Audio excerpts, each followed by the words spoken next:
Hey, so I want to talk about the ABC method. I just it's not really rocket science. It's really just giving somebody an A, B, and C option. But I have used this countless times, whether it's been in a transaction or dealing with a personal situation, dealing with a friend, all kinds of ways. So let's kind of just break down what that looks like. So the ABC method.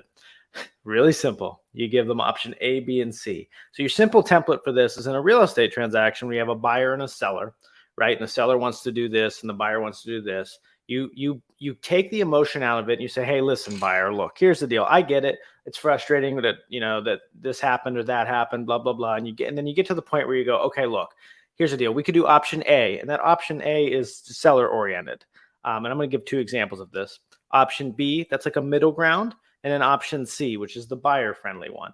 Now, typically, you'll recommend one because we are supposed to guide them, right? So we will say, I recommend option B, maybe C because the seller's been crazy and they won't give anything.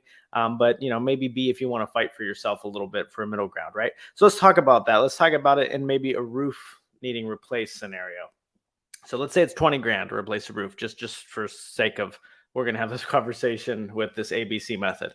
So you could say, all right, look, the sellers have been unwilling to do anything. They're tough. I mean, it's a roof. It's a big deal. It's not broken, but it does need fixed. I'd say we'd have three options. We could do option A. The seller just move on with the sale, like, and just replace the roof in 2 to 5 years whenever it does have a problem, or immediately if you have the cash.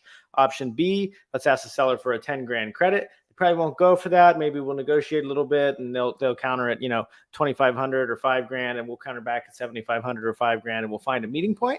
Or option C, you just ask for the full 20 grand, and we go from there. So see where I gave them three options, and then I stop and I go, I probably recommend option B. I do think 10 grand's a little much, even though I know the roof is old, but it's not totally, if it's not broke, don't fix it.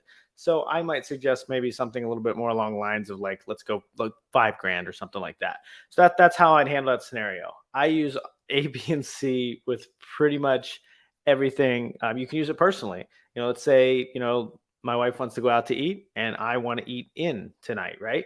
So we could, option A, you could break it down. You say, look, listen, I know you want to go out. I know I want to go in, but here's the deal. We got three options. Let's break it down, right? We can go out to eat. We can spend money. We can not have to cook. We can do all that stuff. We can do option B. We can order food in. So I'm getting to eat in, but we're not having to cook and do all that stuff.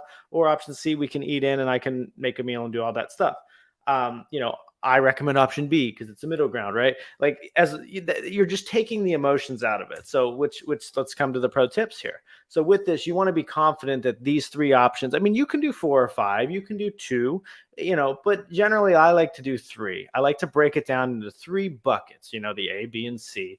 I like to this takes, you take the emotion out of it, but acknowledge it. I know this is hard. I know we've been through a lot so far, all that stuff, that you might have in the deal or whatever situation you're dealing with. So acknowledge it, but be like, all right, here's the end result though. It's A, B, C. I recommend B, but you tell me what you want to do and we'll go and do it. Right.